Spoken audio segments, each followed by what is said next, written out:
Hello friends, welcome back to cinema secrets review channel. இன்னைக்கு நம்ம channel நான் எந்த படத்தை விமர்சனம் பண்ண போறேன் அப்படின்னு பார்த்தீங்கன்னா, சமீபத்தில் வெளியான science fiction political action thriller படமான கடைசி உலகப்போர். ஏப்பா எவ்வளோ பெரிய ஜானரு! ஒன்று சயின்ஸ் ஃபிக்ஷன் சொல்லு, இல்லை பொலிட்டிக்கல் சொல்லு, இல்லை த்ரில்லர்னு சொல்லு, இல்லை ஆக்ஷன் படம் சொல்லு, எல்லாத்தையும் சேர்த்து வச்சு ஒரே ஜானரா சொல்றேன்னு கேட்டீங்கன்னா நான் சொல்லலைங்க. விக்கிபீடியாவில் அப்படி சொல்லியிருக்கிறாங்க. இது என்ன பிரமாதம்! இதோட ஸ்பெஷல் ஐட்டம் ஒன்று இருக்குது. அது என்ன ஐட்டம்னா, இந்த படத்தின் இயக்குனர், ரைட்டர், ப்ரொடியூசர், மியூசிக்கு, வசனம், பாடல், ஹீரோ எல்லாமே ஹிப்ஹாப் ஆதி அவர்கள் தான்.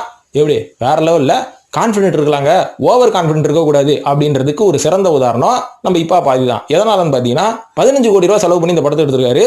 ஆனால் 4 கோடி ரூபா கலெக்ஷன் பண்ணி அட்டர் ஃபெயிலியர் ஆயிருக்குது அந்த படம். இதுல இருந்து என்ன சொல்றேன், இந்த படத்தை பார்க்கலாமா வேணாமா அப்படின்ற ஒரு முடிவுக்கு வா அப்படின்னு என்ன கேட்டீங்கன்னா, இந்த படத்தோட கதையை சொல்றேன், அதுக்கப்புறம் பார்க்கலாமா வேணாமா அப்படின்ற ஒரு முடிவை நீங்களே எடுத்துக்கோங்க. இந்த படத்தோட கதை எப்படி ஆரம்பிக்குதுன்னா, இப்ப பாதி தான் ஹீரோ, வழக்கம் போல நட்டி தான் இல்லை, நாசர் அவர்கள் ஒரு நல்ல மனிதன். அதுக்கப்புறம் ஹீரோயின், அவர் நடித்த பல படங்களில் ஹீரோயினா நடிச்சவங்க தான் இந்த படத்துலயும் ஹீரோயின். என்னவோ என்ன இழவோ என்ன கனெக்ஷனோ நம்மளுக்கு தெரியல. சரி, ஓகே, அந்த பொண்ணோட பெர்ஃபார்மன்ஸ் இவங்களுக்கு பிடிச்சிருக்கும் போல இருக்கு.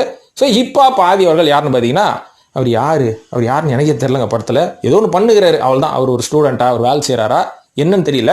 ஆனால் கதை வந்து எங்கிருந்து ஆரம்பிக்குதுன்னா, நட்டிக்கிட்ட இருந்து ஆரம்பிக்குது. நட்டி யாருன்னு பார்த்தீங்கன்னா, அவர் ஒரு கிங் மேக்கர். ஸோ நாசர் அவர்கள் ஒரு சிஎம். ஸோ இவங்க கூட இவங்களோட அந்த பொலிட்டிக்கல் விஷயங்களை வந்து ஃபர்ஸ்ட் ஆரம்பிக்கிறாங்க. இதில் வந்து கிங் மேக்கராக இருக்கிற நம்ம நட்டி அவர்கள் சொல்றது தான் சிஎம் ஆன நாசர் அவர்கள் கேட்டு நடந்தனால தான் ஒரு சிஎம் வரைக்கும் வந்திருக்கிறாரு.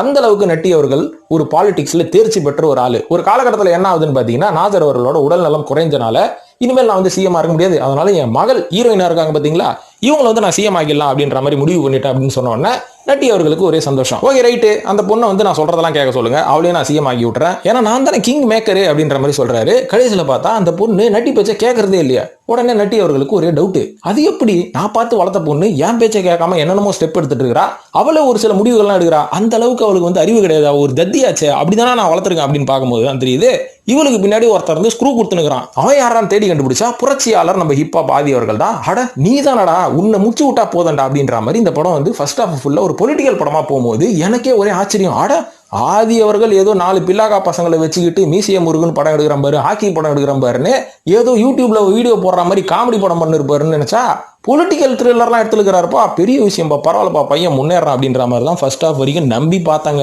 ஆனா செகண்ட் ஹாஃப்ல பாத்தீங்கன்னா கொண்டு வந்தாரு பாருங்க, நானும் பிள்ளக்கா பையன் தாங்க, நானும் எத்தனை ஹாலிவுட் படம் பார்த்துருக்கேன், அதெல்லாம் நான் சொருவ மாட்டேன், நான் நடுவில் எடுத்துன்னு வந்து அப்படின்ற மாதிரி செகண்ட் ஹாஃப்ல உலக அரசியலை பத்தி பேச ஆரம்பிச்சிட்டாரு. அப்படின்ற மாதிரி உள்ளூர் அரசியலை தான் பேசினாரு.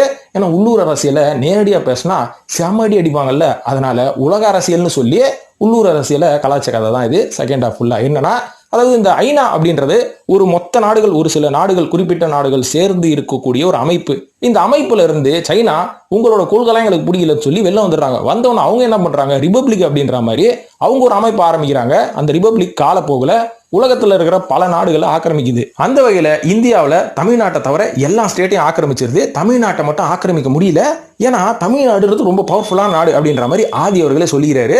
சரி ஓகே, அவர் சொல்லிக்கிட்டோம், அவர் தான் இப்போ தமிழனாச்சே, அவர் யாருன்ற பூர்வீகத்தை ஏற்கனவே நம்ம சேனல்ல போட்டிருக்கோம், பார்க்காதவங்க பாருங்க. ஸோ ஆதி அதுக்கப்புறம் என்ன பண்றாருன்னு பார்த்தீங்கன்னா, இந்த ரிபப்ளிக்கே நான் எதுக்குறேன் அப்படின்ற மாதிரி இறங்கி வராரு. அதுக்கப்புறம் செருப்பால் அடிச்சு அவரை தொத்திடுறாங்க. அவர் என்ன பண்றாரு, திடீர்னு போய் ஒரு தனி தீவு ஆரம்பிக்கிறாரு. தமிழ்நாட்டுக்குள்ளே ஒரு தீவு, அதுவும் இந்த சைனாக்காரனுக்கு இன்னைக்கு இருக்கிற டெக்னாலஜிக்கு தெரியாத அளவுக்கு ஒரு தீவுல அந்த தமிழ்நாட்டில இருந்து கொஞ்சம் தப்பிச்சு வந்தாங்க பார்த்தீங்களா மக்கள், இவங்களெல்லாம் வச்சு ஒரு ராணுவத்தை கிரியேட் பண்ணுகிறாரு. அந்த ராணுவத்தில் நம்ம நட்டி அவர்களும் வராரு. ஸோ இதுல இருந்து நட்டி அவர்கள் என்ன புரிஞ்சுக்கினாருன்னா, நம்ம ஊர்ல அரசியல்ல இருக்கும் போது தான் நம்ம ராஜா, அதுக்கப்புறம் நம்ம நாட்டே ஒருத்தன் ஆக்கிரமிச்சிட்டானா நானும் உங்களை மாதிரி சாதாரண மனுஷன் தான் அப்படின்றத ப்ரூவ் பண்றதுக்காக செகண்ட் ஹாஃபான்னு தெரியல, இல்ல ஆதி அவர்கள் புரட்சி பண்றதுக்காகவான்னு தெரியல, இல்ல சென்ட்ரல் கவர்மெண்ட்டை மட்டம் தட்டுறதுக்காகவா அப்படின்ற மாதிரியும் நம்மளுக்கு தெரியல. ஆனா இப்படிதான் செகண்ட் ஹாஃப் வருது. ஃபர்ஸ்ட் ஹாஃபுக்கும் செகண்ட் ஹாஃபுக்கும் சுத்தமா சம்பந்தமே கிடையாது. இதுக்கப்புறம் கடைசியில என்ன ஆச்சு, அந்த ரிபப்ளிக்கை காலி பண்ணாங்களா, தமிழ்நாட்டை கைப்பற்றினார்களா அப்படின்னு சொல்றதுக்கு முன்னாடியே தமிழ்நாட்டை பிரிச்சு கொடுங்கடா, நாங்க ஆண்டுக்கிறோம் அப்படின்ற மாதிரி ஒரு டயலாக் விடுறாரு. டேய், யாரோ சொல்லி கொடுத்துதான் நீ பேசுற, யாருக்கிட்டே ஃபண்டு வாங்கியிருக்கிற, இல்லைனா ஃபண்டு வாங்காம உன்னை இயக்குனர் ஆக்குவாங்களா சொல்லு பார்ப்போம். அதுவும் இந்த மாதிரி ஒரு ஸ்டோரி சொல்லியும் ஒருத்தன் தைரியமா இன்வெஸ்ட் பண்றானா கண்டிப்பா அவனோட ஒரு கதையா தான் இருக்கும். 15 கோடி ரூபா உன்னை நம்பி பண்ணியிருக்கான், ஆனா நீங்க பண்ணது 4 கோடி ரூபா கலெக்ஷன், அவ்வளவுதான். ஸோ இதெல்லாம் படத்தோட கதையாக இருந்தாலும் இந்த படத்தில் இருக்கக்கூடிய பிரச்சனைகள் மற்றும் இந்த படத்துல இருக்க பாசிட்டிவ். பிரச்சனை தான் சொல்லிட்டேனே, அடிக்கடி யோசிட்டேனே, இதுக்கு மேல என்னத்த பிரச்சனையை சொல்றது. ஆனா இருந்தாலும் பாசிட்டிவான ஒரு சில விஷயங்கள் என்ன அப்படின்னு பாத்தீங்கன்னா, இந்த படத்தில் இருக்கக்கூடிய அந்த மேக்கிங் தான். மேக்கிங் பொறுத்த வரைக்கும் சிஜி யூஸ் பண்ணியிருக்காங்க, ஆனா கொஞ்சம் ஓவர் டோஸா போட்டாங்க. சிஜி வந்து தெரியாத மாதிரி யூஸ் பண்ணோம்.